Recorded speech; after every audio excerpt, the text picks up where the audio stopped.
još vitak sa osmehom mutnim, prekrstim ruke nad oblacima belim, ali polako sad već slutim da umirem i ja sa duhom potamnelim, teškim, neveselim. I moj dolgi i patnje pun život projde u muci. Kamo az pojdu, gorkost smrti sam obiždu. Negde mora biti lakšeg života, od Celicija treba zato tamo. Vidi, pogledaj krvavim očima tvojim. Beskrajni, plavi krug, a u njemu zvezda. Tamo az pojdu.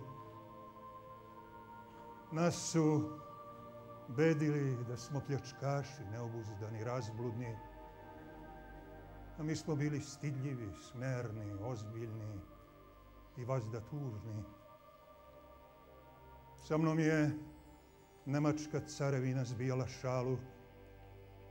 Smeo mi se Karlo Lotarinški, rugo mi se Berenklau, podsmevo mi se Gvadanji, podrugivao mi se Majerhov. Ja sam bio njihova luda.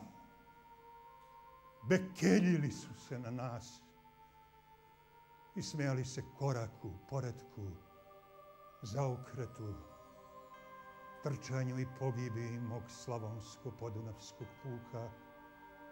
Odseliti se treba, sine, otići nekud, smiriti se negde, na nečem čistom, bistrom, glatkom, kao što je površina dubokih gorskih jezera. Pogledaj, beskrajni plavi krug, a u njemu zvezda. Tamo az pojdu. A sad pijmo za slova moga pravoslavlja slatkog. Ono požive u materi mojoj mnoga ljeta, pa će i u meni i u mome potomstvu. Ja za put svoj u Rusiju pojdu. Pijmo za Rusiju. Pijmo za ime Rusija. Rusija! R jer je roždestvo. U jer je uskrsenije. S jer je slavljanska. I jer je Isusova. J jer je jednosušna. A jer je amanet. Rusija! Tamo az pojdu.